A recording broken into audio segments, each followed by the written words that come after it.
नमस्कार दोस्तों, आपका एक बार फिर से स्वागत है आपके अपने यूट्यूब चैनल एक डी सुपर पंक्ति में। मैं डॉक्टर विपिन कुमार मौर्य आप लोगों के लिए आज एक बार फिर से एक नए वीडियो के साथ हाजिर हूँ, जिसमें आप लोगों को एनिमल हस्बेंड्री तथा डेयरी से संबंधित कुछ क्वेश्चंस मिलेंगे तथा उन क्वेश्चंस के जवाब मिलेंगे। आशा करता हूँ कि आपको मेरी वीडियो पसंद आती होगी तथा इससे आपकी तैयारी में सहायता जरूर मिल रहा होगा। क्योंकि एग्ज़ाम का डेट काफ़ी नज़दीक है, आप लोगों की तैयारी ज़ोरों-शोरों से चल रही है, इसलिए हम कोशिश करेंगे कि आप लोगों के लिए अधिक से अधिक वीडियो बनाएँ, जिसमें आपके एग्ज़ाम से संबंधित अधिक से अधिक क्वेश्चन कवर। तो आइए शुरू करते हैं आज की वीडियो हम, जिसमें एनिमल हस्बेंड्री से संबंधित आपको और डेयरी से संबंधित नए-नए क्वेश्चंस मिलेंगे। वीडियो शुरू करने से पहले यदि आप चैनल पर नए हो तो चैनल को सब्सक्राइब कर लें तथा अपने दोस्तों के साथ शेयर कर दें, जिससे उनको भी इसका लाभ मिल सके। यदि वीडियो पसंद आए तो लाइक करें तथा बेल आइकन को जरूर प्रेस कर दें, जिससे नए नए आने वाली वीडियो के नोटिफिकेशंस आपको मिलते रहें। तो शुरू करते हैं आज का अपना पहला सवाल। The white colour of milk is due to the presence of.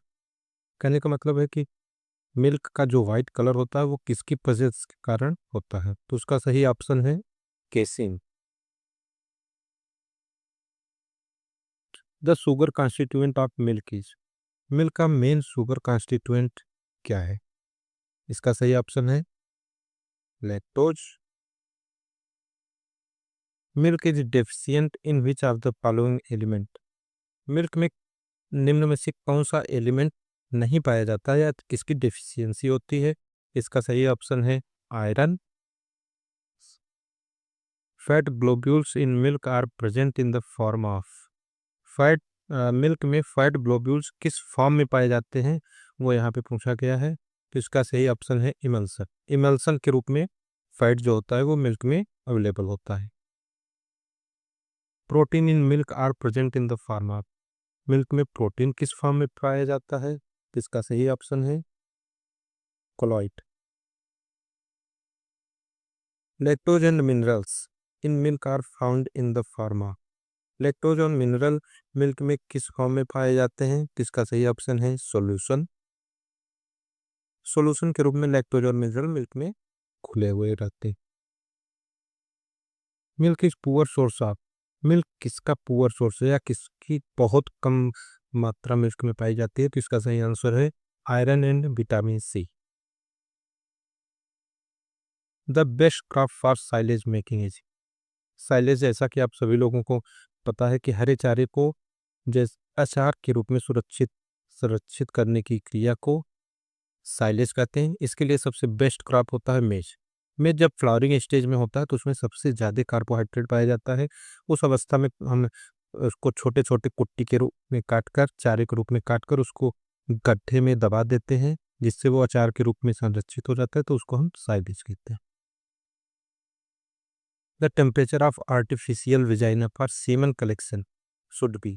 Artificial vagina का टेम्परेचर सीमन कलेक्शन के लिए कितना होना चाहिए? इसका सही ऑप्शन है 42 degree centigrade.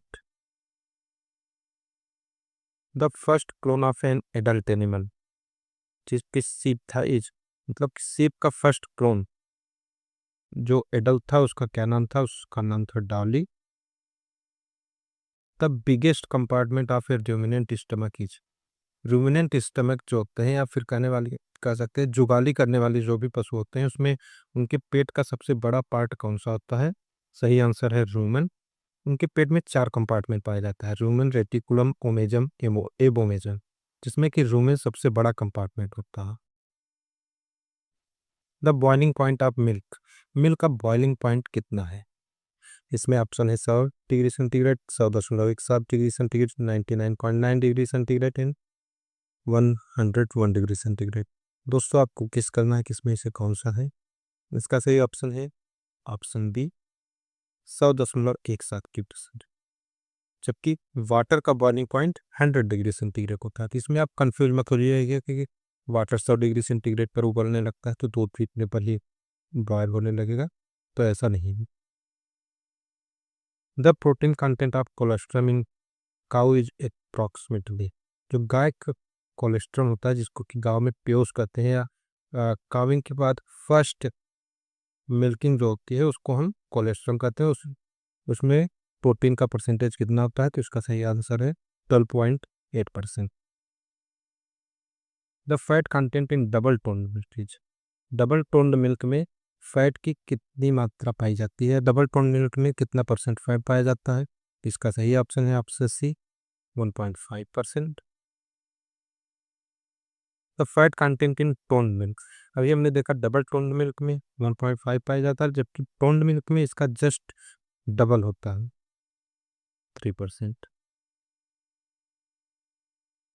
Legal standard for SNF in cow milk is solid not fat, जो एसएनएफ होता है वो लीगल स्टैंडर्ड कितना होता है काउ मिल्क में। इसका सही आंसर है 8.5%। फ्रेशली ड्रॉन मिल्क है जो पिए था, जो हम ताज़ा दूध निकालते हैं उसका पीएच मान कितना होता है। इसका सही आंसर है 6.5 टू 6.7, ये थोड़ा उंगली होता है। The process of dehorning is done using, dehorning करने की प्रक्रिया मेनली किसके द्वारा किया जाता है। डिहार्निंग मतलब सींग को निकालना, बस जो गाय के बच्चे होते हैं या फिर छोटी अवस्था में ही उनकी सींग को कास्टिक पोटास की राड होती है, उसी से उसके सींग के टिप पोर्शन पे धीरे धीरे रब करते हैं, जिससे वो उसका टिप पोर्शन लगकर छुलस जैसे जाता है, तो उस प्रक्रिया को डिहार्निंग कहते हैं। सींग निकालने की प्रक्रिया को डिहार्निंग कहते हैं, जो कि कास्टिक पोटास के द्वारा किया जाता है। Let down of milk in cow is due to the release of, गायों में या फिर कह सकते हैं जानवरों में जो मिल्क को रिलीज करने के लिए कौन सा एंजाइम या हार्मोन होता है, तो उसका नाम है oxytocin. The world's first in vitro fertilize buffalo calf is named, in vitro fertilize के द्वारा बुफेलो को पहला सब सबसे पहला काफ या सबसे पहला बछड़ा कौन सा था, उसका क्या नाम रखा गया था, उसका नाम था प्रथो। The most commonly used cryo protected in semen freezing, semen freezing के लिए सबसे ज़्यादा यूज करने वाला क्रायो प्रोटेक्टेंट कौन सा है, तो इसका सही आंसर है ग्लिसरॉल। ग्लिसरॉल में ही हम सीमन को फ्रीज कर। Cannibalism in poultry is mainly caused by deficiency of, cannibalism मतलब आपसी कलह, पोल्ट्री में आपसी कलह मेनली किसकी कमी के कारण होता है, तो सही आंसर है sodium chloride. Degnala and alkali disease in animal are due to toxicity of, जानवरों में डगनाला और एल्कली डिजीज होता है, वो किसकी टॉक्सिसिटी के कारण होता है, तो इसका सही आंसर है सेलेनियम। सेलेनियम के अधिकता के कारण जानवरों में डगनाला और एल्कली डिजीज होता है। क्रेजी चिक disease in poultry is caused by deficiency of, मुर्गियों में क्रेजी चिक नामक डिजीज पाई जाती है, जो कि किसी विटामिन की डिफिशियंसी होता है, उस विटामिन का नाम आपको बताना है। उसका सही आंसर है vitamin D. The structure that prevent A pregnant cow from coming heat किच, कहने का मतलब है कि वह कौन सा स्ट्रक्चर होता है गायों में कि जो प्रेगनेंसी को प्रिवेंट करता है, मतलब अगर वो स्ट्रक्चर फॉर्म हो जाता है, डेवलप हो जाता है, तो पशु या जानवर जो है वो प्रेग्नेंट नहीं हो सकते। तो इस स्ट्रक्चर का नाम है corpus luteum.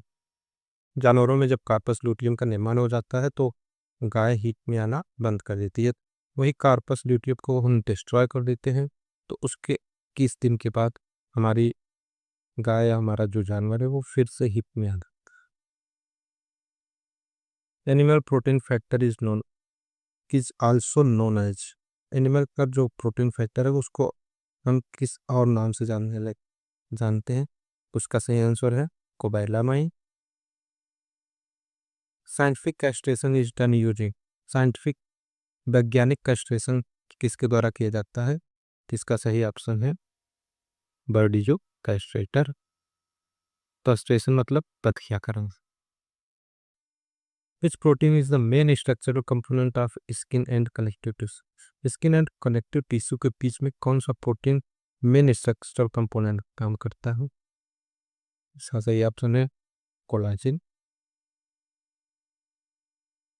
Hey is safely stored when moisture content is below. हम हे को सबसे अच्छी तरीके से किस मॉइस्चर कंटेंट पर स्टोर कर सकते हैं? तो इसका सही ऑप्शन है 16%।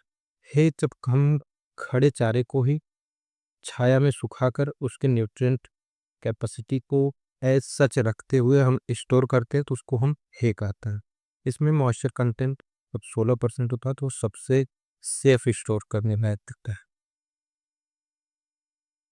The last question, the sugar form by glucose plus galactose. Glucose और गैलेक्टोज शुगर साथ में मिलकर कौन सा नया शुगर बनाते हैं? उसका सही ऑप्शन है लैक्टोज। तो दोस्तों ये था हमारा आज का वीडियो। इस वीडियो आपको कैसा लगा कमेंट में ज़रूर बताएं। यदि आपका कोई सुझाव हो कोई क्वेरी हो तो वो हमें भी कमेंट में ज़रूर बताएं। धन्यवाद।